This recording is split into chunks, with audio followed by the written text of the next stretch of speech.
नमस्कार दोस्तों। एक सवाल पूछूं आपसे, भगवान कैसे होते हैं? सोने के सिंहासन पर बैठे, हीरे जवाहरात से सजे, हजारों सेवकों से घिरे। तो फिर महादेव क्यों शमशान में बैठते हैं? क्यों उनके शरीर पर राख है, रेशम नहीं? क्यों उनके गले में फूलों की माला नहीं, सांप है? आज हम उसी महादेव की बात करेंगे जिन्हें समझना आसान नहीं, पर जिन्हें एक बार समझ लो तो जिंदगी का हर दर्द हल्का लगने लगता है। महादेव कौन है? महादेव सिर्फ एक देवता नहीं है, वो आदि है, यानी शुरुआत से पहले भी थे। वो अनंत है, यानी अंत के बाद भी रहेंगे। देवता पैदा होते हैं, देवता मरते हैं, पर शिव न जन्म लेते हैं, न मृत्यु को प्राप्त होते हैं। इसीलिए उन्हें महाकाल कहते हैं, यानी वो जो काल से भी परे है। पर यहां एक बात सोचिए, इतने शक्तिशाली होने के बावजूद महादेव ने कभी अपनी शक्ति का दिखावा नहीं किया।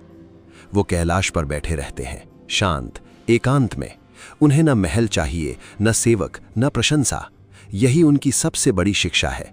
असली शक्तिशाली इंसान को कभी दिखावे की जरूरत नहीं होती। शमशान में क्यों रहते हैं महादेव? लोग पूछते हैं, महादेव शमशान में क्यों रहते हैं? क्या वो अशुभ है? नहीं, शमशान वो जगह है जहां इंसान का सबसे बड़ा झूठ खत्म होता है। वहां न अमीरी काम आती है, न गरीबी, न रूप काम आता है, न पद। वहां सिर्फ सच्चाई बचती है। महादेव शमशान में इसलिए रहते हैं क्योंकि वो वहां है जहां कोई और नहीं जाना चाहता। जो मुर्दों के बीच भी शांत रह सके, वही सच्चा महाकाल है। जीवन में भी ऐसे वक्त आते हैं जब सब कुछ खत्म लगता है, जब चारों तरफ अंधेरा हो। उस वक्त अगर तुम टूटे नहीं तो तुम्हारे अंदर महादेव है। नीलकंठ की कहानी। समुद्र मंथन हुआ। देवता और असुर दोनों मिलकर समुद्र मथ रहे थे, अमृत की तलाश में। पर अमृत से पहले निकला हलाहल, वो विष जो पूरी सृष्टि को जला सकता था।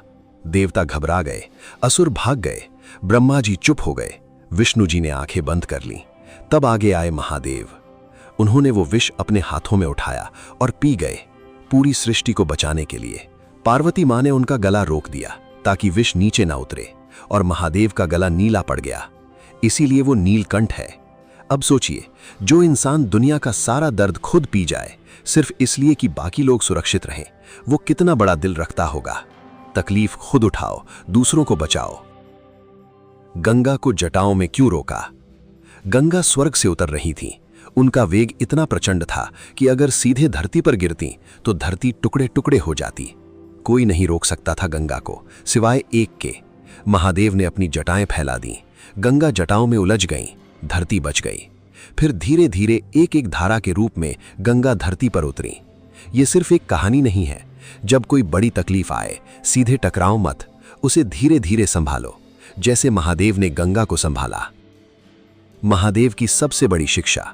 दोस्तों, महादेव के बारे में जितना पढ़ो उतना कम है, पर अगर उनकी पूरी जिंदगी को एक वाक्य में समझना हो तो जो है उसे स्वीकार करो, जो नहीं है उसके लिए रो मत। महादेव के पास न महल था, न वैभव, फिर भी वो सबसे संतुष्ट थे। उनके पास नंदी था, एक बैल। उनके पास डमरू था, एक साधारण वाद्य। उनके पास त्रिशूल था और वो काफी था। जरूरत कम करो, शांति अपने आप बढ़ेगी। महादेव और भक्त का रिश्ता। बाकी देवताओं को खुश करने के लिए बड़े बड़े अनुष्ठान चाहिए, पर महादेव बेलपत्र से खुश हो जाते हैं। महादेव जल से खुश हो जाते हैं, क्योंकि महादेव भाव देखते हैं, भेंट नहीं। अगर तुम्हारे दिल में सच्चाई है, अगर तुम्हारी आंखों में एक बूंद आंसू है उनके लिए, तो महादेव तुम्हारे हैं। वो कभी नहीं पूछते तुम अमीर हो या गरीब, तुम पढ़े लिखे हो या नहीं, तुमने गलतियां की हैं या नहीं। वो सिर्फ पूछते हैं, क्या तुम सच्चे हो? तो दोस्तों, महादेव सिर्फ पूजा करने के लिए नहीं है। महादेव जीने का तरीका सिखाते हैं। दर्द को पियो, रो मत, दूसरों को बचाओ, खुद को भूल जाओ, शांत रहो जब दुनिया जल रही हो। यही है महादेव का रास्ता। अगर ये वीडियो आपके दिल को छू गई तो लाइक करें, शेयर करें और कमेंट में लिखें ओम नमः शिवाय।